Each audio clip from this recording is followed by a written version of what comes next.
السلام علیکم ورحمۃ اللہ وبرکاتہ نحمده ونصلی علی رسول الکریم اما بعد اعوذ باللہ من الشیطان الرجیم بسم اللہ الرحمن الرحیم کلوا واشربوا ولا تسرفوا انه لا يحب المسرفین صدق اللہ العظیم وصدق رسولہ النبی الکریم وعلی آلہ واصحابہ الطیبین الطاہرین۔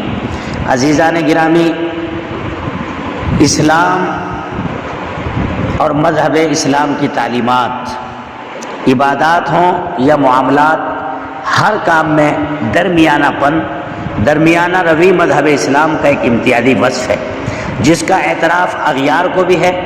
اس لیے جو شخص بھی اسلام کی ان خصوصیات کو اپنا کر زندگی گزارتا ہے وہ بہتر مالی حالات کے ساتھ ذہنی اور جسمانی طور پر بھی مالا مال رہتا ہے۔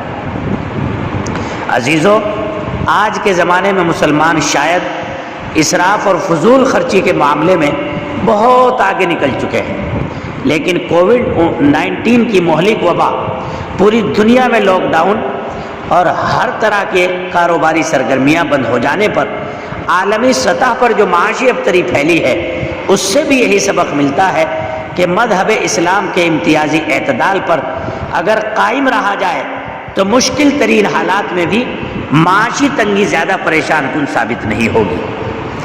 عزیزان گرامی، جب احادیث رسول اللہ صلی اللہ تعالیٰ علیہ وسلم کے بحر زخار میں ہم غوطہ زنی کرتے ہیں، اللہ اکبر، خود نبی پاک علیہ الصلوۃ والسلام نے فرمایا، کھاؤ، پیو، پہنو، خیرات کرو، لیکن اس اوڑھنے میں، پہننے میں، کھانے پینے میں اسراف اور تکبر نہ کرو۔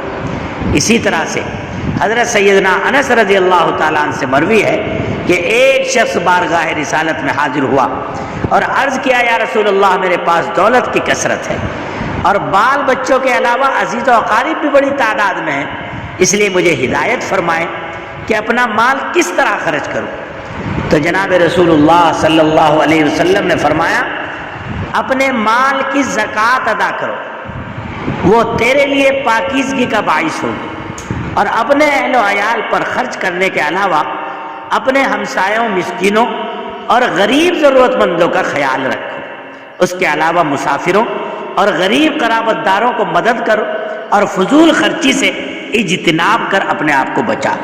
انہوں نے کہا، اسلام میں فضول خرچی سے بچنے اور ضرورت مندوں کی مدد کرنے کی کس قدر تاکید ہے، اس کا اندازہ حضور پاک علیہ الصلوۃ والسلام کے مذکورہ ارشاد سے بخوبی لگایا جا سکتا ہے۔ ناظرین اور سامعین کرام، اسلام میں اسراف، بیجا اور کنجوسی دونوں ناپسندیدہ عمل ہیں۔ میں کہتا ہوں کہ کووڈ-19 کی مہلک وبا اور لاک ڈاؤن کے سبب پوری دنیا اس وقت کساد بازاری یعنی معاشی تنگی کا شکار ہو چکی ہے، اور عالمی معاشی اور تجارتی منڈیاں ویران پڑی ہوئی ہیں۔ لاک ڈاؤن 4 کا 18 مئی سے آغاز ہو رہا ہے۔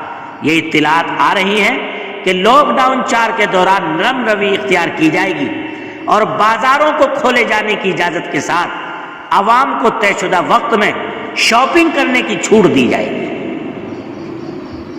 عزیزو، انتہائی دل کے گہرے درد کے ساتھ یہ بات کہہ رہا ہوں اور یہ اپیل کر رہا ہوں اس مبارک چینل کے حوالے سے کہ آنے والے وقت میں مالی حالات بہت زیادہ خراب ہونے والے ہیں۔ اس لیے اللہ کے واسطے اس وقت جو آپ کے پاس اثاثہ ہے، چاہے وہ بینکوں میں ہو، چاہے آپ کے پاس گھروں میں ہو، اللہ کے واسطے فضول خرچی اور اسراف سے بچا کر اس پیسے کو اپنے پاس محفوظ کیجئے۔ آج ہر ایک اہل ایمان، اہل حق کے پاس 10 جوڑی، 5 جوڑی، 50 جوڑی، 20 جوڑی، 8 جوڑی، 10 جوڑی کپڑے ہیں۔ اللہ کے واسطے ذرا یہ تو سوچئے، آپ نے 1400 سال میں شاید پوری امت نے اتنی بڑی قربانی نہ دی ہو کہ آج ہم الوداع جمعہ شان و شوکت کے ساتھ پڑھنے سے، 5 وقتہ نماز با جماعت اللہ کے گھروں میں پڑھنے سے، تراویح اس نورانیت کے ساتھ، عظیم اجتماعات اور مجموعوں کے ساتھ اللہ کے کلام کو سن کر کے اس رحمت والے ماحول سے آئے ہائے اپنے آپ کو منور کرنے سے ہم محروم ہیں۔ نہ نمازیں مسجدوں میں ہیں، نہ جمعے مسجدوں میں ہیں، نہ تراویح مسجدوں میں ہیں، نہ اجتماعیت کے ساتھ اپنے علماء کے نورانی علمی اور عرفانی بیانات ہم سن رہے ہیں۔ ارے اللہ کے بندو، ہمیں تو غمگین ہونے کے لیے، غم زدہ ہونے کے لیے، تنہائیوں میں رب کو منانے کے لیے یہی ایک عمل کافی تھا۔ یا اللہ، تو ہم سے کس قدر لوٹ چکا ہے میرے رب، تو نے اپنے گھر کے دروازوں کو ہم پر بند کر دیا۔ یا اللہ، یہ زمین سے اور زمین پر رہنے والوں سے آپ سے کیا خطا ہو گئی؟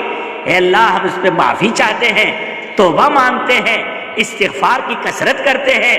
یا اللہ، دن رات تیرا قرآن پڑھیں گے۔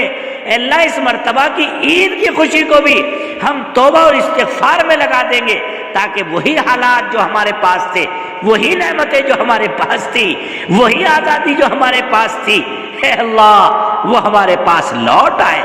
تمہیں کس نے کہہ دیا؟ کہاں چلی گئی تمہاری عقل؟ کون سی زندگی میں کون سے وقت میں زندگی گزار رہے ہو؟ تمہیں ابھی بھی عید کی شاپنگ کی لگ رہی ہے؟ تمہیں کیا آنے والے خطرات کا اندازہ نہیں ہے کہ ملک کس سطح پر جا رہا ہے؟ تمہارے اندر سے پیروں کی زمین کو کیسے نکالا جا رہا ہے، اور تمہیں اندر سے کیسے توڑنے کی پلاننگ اور کوششیں کی جا رہی ہیں؟ اور یہ جو چھوٹ دی جا رہی ہے، انہوں نے 1 مہینے سے کیوں چھوٹ نہیں دی؟ ابھی جب شاپنگ کا وقت آیا، اور جب مختلف بڑے بڑے غیر مسلم ہمارے بھائیوں کے بڑے بڑے گوداموں میں کروڑوں روپے کے مال بھرے ہوئے ہیں، جو انہوں نے اسلامک ٹیسٹ پر اور عید خریداری کے نام پر کروڑوں روپے جمع کر کے اور لا کر کے سامان کو رکھا تھا، ارے اس سامان کو تمہیں ہی تو بیچنا ہے، تمہیں ہی بیچ کر اپنی تجوریاں بھرنی ہے۔ تمہارے سے محبت نہیں ہے، بلکہ وہ مال نکالنا ہے، وہ گودام خالی کرنے ہیں، اور تمہارے پاس سے سرمایہ نکال کر تمہیں غریب